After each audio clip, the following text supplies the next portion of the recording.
Welcome back to Brands Hatch. It's the third round of the Lotus on-track Elise Trophy. The race being led, nay dominated, by Jamie Stanley. But here you're looking at a great fight for second place between Steve Williams there, number 18, and Silverstone winner Chris Randall behind him. It's Elise ahead of Europa here. The Lotus Europa in the hands of Chris Randall proved to be a very quick car indeed at Silverstone. But here Steve Williams is going great guns. They may not be able, either of them, to match the pace of Jamie Stanley. But at the moment, this is one of the best battles on track. They're having a great tussle for second position, and Randall closer, coming out of Hawthorns, looks to make his move as they go towards Westfield. But Steve Williams closes the door. That's Sean Bicknell, who also took a win at Silverstone. He's ahead of Scott Cruikshank, who at the moment is second within the 211 class in the Lotus Cup Europe. And as they come now up towards Westfield, Jonathan Walker is the man heading that division just up the road. There you can see him in the orange 211. Sean Bicknell defending his place resolutely at the moment. The Audi engine next siege turning its way up through the right-hander of Sheen Curve, then it's left at Stirling's, and Cruikshank hooks a wheel onto the grass. He had a big lose here earlier on in the race. He'll be keen not to make another mistake. He gets a much tighter line out of the corner, tries to level with Sean Bicknell as they come down towards the right-hander of Clark Curve, but he hasn't got the grunt in a straight line. That means that he's got to slot back in behind number 19, Sean Bicknell, and also now Cruikshank is being caught. More of the 211s are ganging up on him as they come across the line. Through goes Bicknell. There is Scott Cruikshank, and you can see now that he's having to attack and think about defending all at the same time. Through Paddock Hill Bend, Scott Cruikshank much quicker and much tidier as well, because Bicknell goes wide. Scott Cruikshank makes a move on the inside, but Sean Bicknell slams the door in his face, carries too much speed into the corner and runs wide. One place lost. Through goes Cruikshank. Sean Bicknell on the back foot now, trying to defend as they head down towards the braking area for Graham Hill Bend. You can see that he's coming under more and more pressure. Scott Cruikshank up and past him, and now as they go up towards Surtees, it looks like Simon Deacon is trying to find a way past as well. He is. Deacon right there in the next of the 211s. Great mix of cars on track, and it all gives some tremendous racing. Sean Bicknell took a win at Silverstone, so did Chris Randall, and Randall's tried to take second place here. Look on the inside, forces Williams wide over the curb, and he's done it. Chris Randall goes through, up now into second position. Straight away though, Steve Williams is back on his case, trying to retake the place as they come through Sheen Curve down towards Stirling's. There's just about room on the inside, but Williams thinks better of it and goes to the outside line instead. A replay of how Chris Randall made the move, very quick through Hawthorns. There was room on the inside, left his braking as late as he dared, just managed to, despite using the curb, find enough room on the inside. Steve Williams forced to give him a bit more room by going over the curb, and Randall comes out ahead them. But he's not having an easy time of it. End of the lap, Steve Williams is back on his tail. Look as they go now through Paddock Hill Bend. Steve just clips the curb on the inside of the circuit there, and as they head up towards the hairpin at Druids, these two together, so for that matter, are the 211s. That's Scott Cruikshank ahead, and as they now come to the braking area, he's got the class lead back, look, because he's ahead of Jonathan Walker this time, and that's Simon Deacon trying to go around the outside of Sean Bicknell. That's a very brave effort. He just runs out of road at the hairpin, and so he slots back in behind Bicknell now, coming down towards Graham Hill Bend. This is the beauty of this series. Everywhere you look, there's a battle going on. Great racing. Scott Cruikshank may be a racing rookie, but he's driving very well, but he makes a small error, does he, going into Surtees? Door was left open, there's contact between him and Walker, and Cruikshank gets a tap, and that was another very impressive save. Totally sideways through Surtees. He went in a little bit too deep, left the gap on the inside. Walker tried to take it. Here's the replay. That's just after the contact, and so as Scott Cruikshank just hangs onto the car. I think, to be fair to him, Walker had slowed down there just to make sure he didn't get caught up in an incident. The two of them can carry on their battle.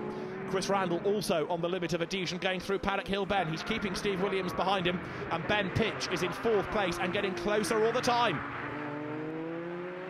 Out of the hairpin. They're about to drop now down towards the left-hander at Graham Hill Bend, and Steve Williams there runs wide and kicks up the dirt.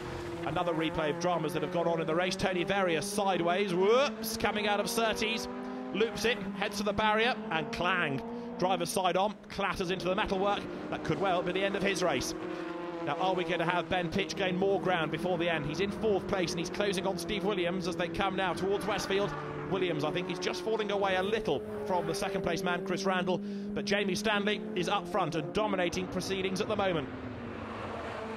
He comes now through the left-hander at Stirling's, about to accelerate once more down towards the right at Clark Curve. And Jamie Stanley here looking very impressive indeed. Comes through Clark Curve, heading towards the start and finish line once again. As I said earlier, we may not see him in every round of the series, but when he is on track, he's very hard to beat. Jamie Stanley then now powers past the pits. Another lap in the book in 20 minutes of racing as he sets the car up now for the right-hander of paddock. And a very rapid single-seater racer Jamie was a few years ago. Like a number of drivers, lack of funding rather got in the way to help further his career. And since then, he's worked very actively with Motorsport Vision Racing and the drivers involved in the Lotus On Track Elise Trophy. Helps with the series administration, also does a bit of driver coaching as well. But here, just to prove how good he is, he's managing to trounce all of the customers. Now the battle for third place being interrupted by traffic a little bit here, look, because slower cars getting in the way of Ben Pitch. He sorts them out now. One of them was Joanna Hodinot's car, another involved in that, John Townsend. But what this means now is that Steve Williams, who is third, has got a greater gap over Ben Pitch in fourth place. The green and yellow car with the headlights on then, losing a little bit of time. Not through any bad driving by the back markers, just really because he came across them at the wrong point going through the hairpin. 151, Olivier Cunat going through, one of the Lotus Cup Europe drivers, accelerating his way now down towards Clark Curve. And Olivier Cunat in the car run by Thierry Verheisten's team is going to find ahead of him a spinning Paul Harding, who's lost it in the middle of the road at Clark Curve. Thankfully, somehow, everybody has managed to miss him so far. Paul Harding is going to get going again in a moment. At the moment, he's blocking pit in, but yes, he gets going now, albeit somewhat red-faced after a big spin there. And this is how it all started. Now, was he pushed? I think he may well have been, yes, because they're diving up on the inside. Looked like being Simon Phillips' car. And in fairness to Paul Harding, it wasn't really his fault, that. Nigel Spendlove took a deep breath and just managed to avoid making contact. But Jamie Stanley here is on target now for a race win. He really has stamped his authority on this opening race of the weekend in the Lotus On Track Elise Trophy. For third place, though, the battle is still well and truly joined. Here they come, look, up towards Druids. Number 18 is Steve Williams, and 78 Ben Pitch is right there on his tail. They come through the hairpin. They head down towards Graham Hill Bend this time around, and Ben Pitch very determined now to get himself onto the podium in third place, but can he do so? Paul Harding has his hand in the air. Is that a problem for him as they come now along the straight up towards 30s? It may be that he's just slowing to let the quicker drivers go cleanly past him. And this is Sean Bicknell's view. Looking for a way to try to get himself past Simon Deacon here. This on the run down towards Hawthorns. Bicknell makes his move on the inside. Simon Deacon fends him off though as they come through the corner.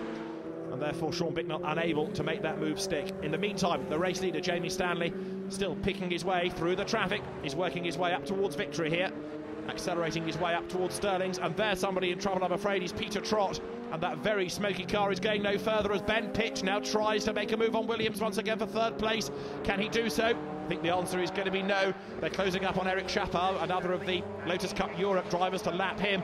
Jamie Stanley is about to accelerate his way up over the start and finish line with a back marker getting in the way there. Ian Berry, that was, I think, number 2, who got in the way, rather. There's the checkered flag. Jamie Stanley comes through to take a dominant win, and he's absolutely delighted about it as well. Jamie Stanley wins the opening Lotus On Track Elise Trophy race of the weekend. Second across the line, Chris Randall. And Steve Williams hangs on to take third place despite the best efforts of Ben Pitch at the end of 20 minutes of racing. So let's confirm the classes. The production class in the Elise Trophy won by Mick Edwards, James Knight coming home second, and then Hans Baumhart in third place. The 211s, Simon Deacon, Mark Gooday and Tom Chataway, the top 3. Behind Jamie Stanley were Chris Randall and Steve Williams in the modified class, and then in Lotus Cup Europe, David Sear, Jean Rass and Olivier Cunat, the top 3 in the Exige class. And in the 211s there, victory to Scott Cruikshank ahead of Jonathan Walker, with Christophe Lissange a little bit further back in third place. Steve, a fantastic result, third place. Yes, great. That's nice to come back and to achieve a third straight away. And it wasn't easy, was it? No, it's never easy racing against Mr. Randall.